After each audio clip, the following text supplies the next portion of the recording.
what was the Rogan Experience like?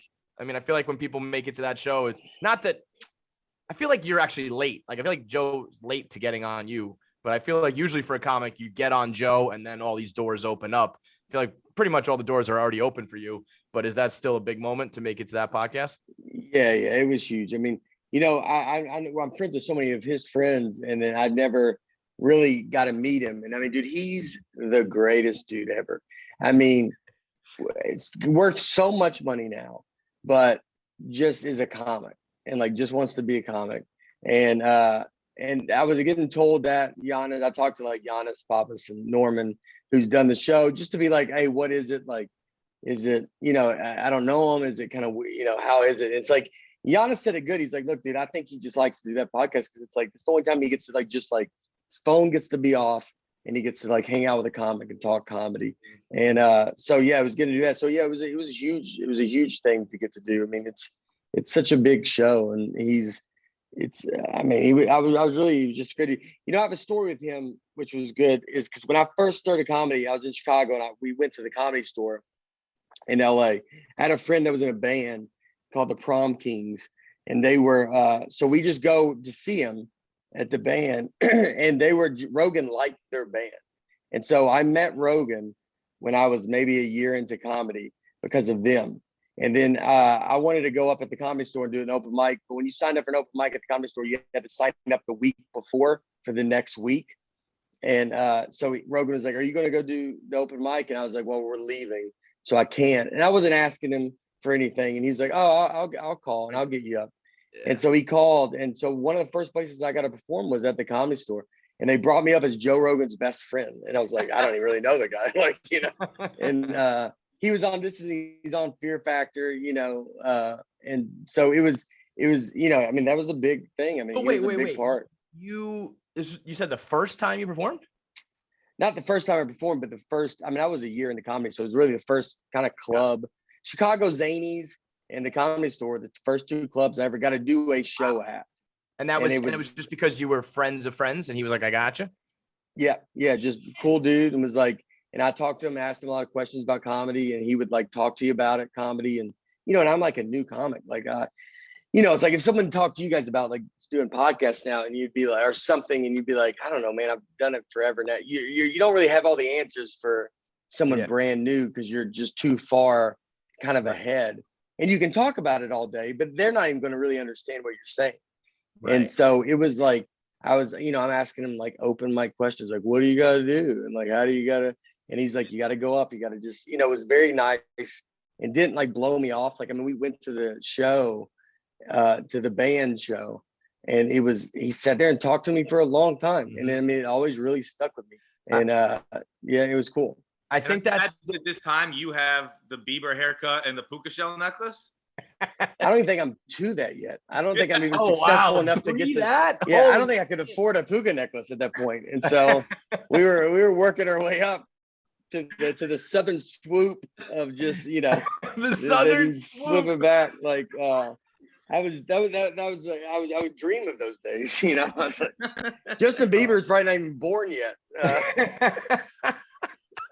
That's crazy. I think that's what it is with Rogan. That interaction you had with him, I think translates into like his show where he's mega wealthy and mega like powerful at this point. But when you listen, it doesn't really come across like he really is just like having a conversation about the shit he likes to talk about. So he could be rich, he could be poor, he could be one listener or 100 million listeners.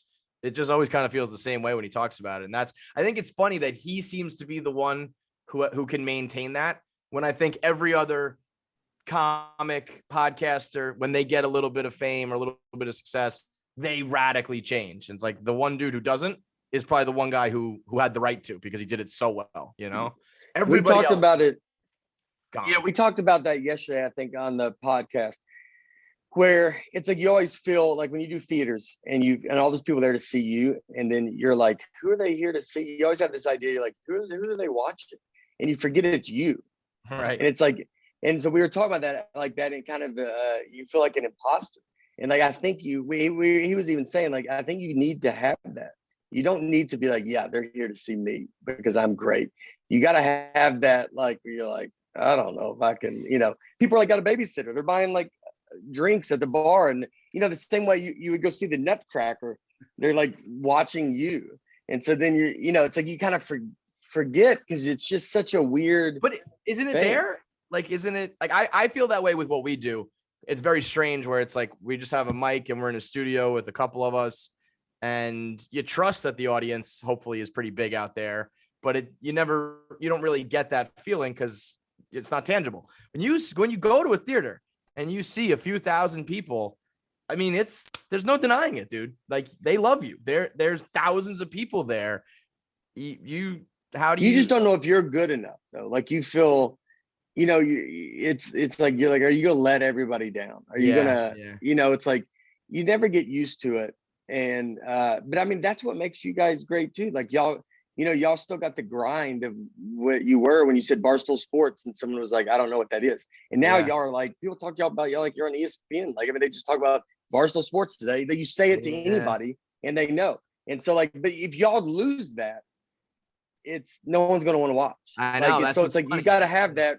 You're still chasing and you're still trying to feel like you're having to earn this audience. And that's why people listen, as many people that listen to you guys is because you guys give that off, and that's a very real feeling, an authentic feeling. Because everybody is in this world, dude, of like they get, people get famous, like, in Hollywood's like, they're just delusional. Like they're not real people. They don't have any regular people in their life.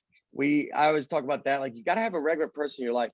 You got to have someone, if you're like, I bought 2 Teslas, you need someone to be like, what, dude? Like, that's like, like, I don't even, they can't wrap their head around it. You can't just have people, it's like, we're going to fly to wherever today in private. And someone's like, I'm on Southwest, dude. Like, I don't even know. I'm in the C group. Like, I mean, I'm just hoping to get a chair somewhere. I'm just hoping I might be standing. So 96% of you motherfuckers watch these videos and aren't subscribed. Shout out to the 4%. You are good people. 4% of people are watching our clips. That's about what I would guess the breakdown of good people versus bad people demographics in the world. Yeah. Good people versus bad people. Probably about 96% to 4. That's but fair. Be a good person. But it's not even. I'm not even asking you to be a good person. I'm asking you to push a button. Yeah, I'm asking you to click a button.